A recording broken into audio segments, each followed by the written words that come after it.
To be a family lawyer, and what I see are a lot of kids today who think they could be family lawyers but don't have the knowledge in the areas that you need to know to be a good family lawyer.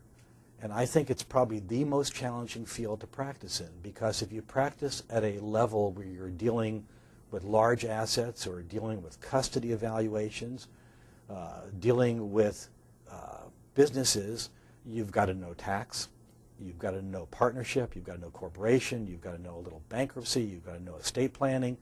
Your knowledge base has to be extremely broad. You have to litigate. We are the last of the litigators. We still get to court. So the knowledge base to be a family lawyer is, at a competent level, is probably, I think, the most difficult of any law practice.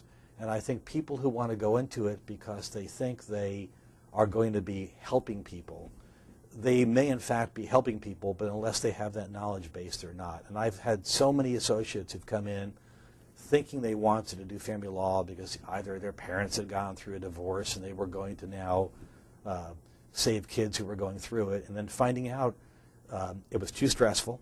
They didn't have the prerequisite knowledge to handle it, and they had to find some other area of law to move into.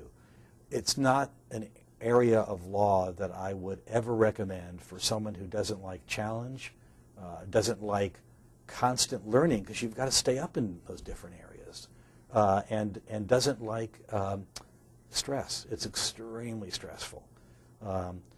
I think it's very exciting. I think at the level that I've been blessed to practice family law, it's rewarding, it's challenging.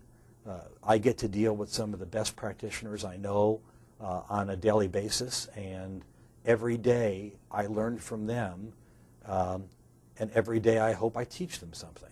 And I think the other important aspect of family law is a good sense of humor, and to be able to forget, and not to ever hold grudges for what takes place in a courtroom.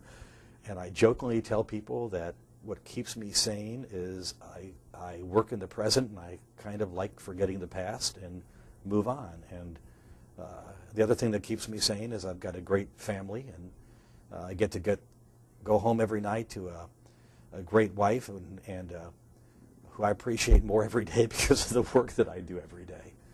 So, but I do thank you, and I'm looking forward to another institute, and hopefully, as my grandmother would say when she was 85, I just want 10 more.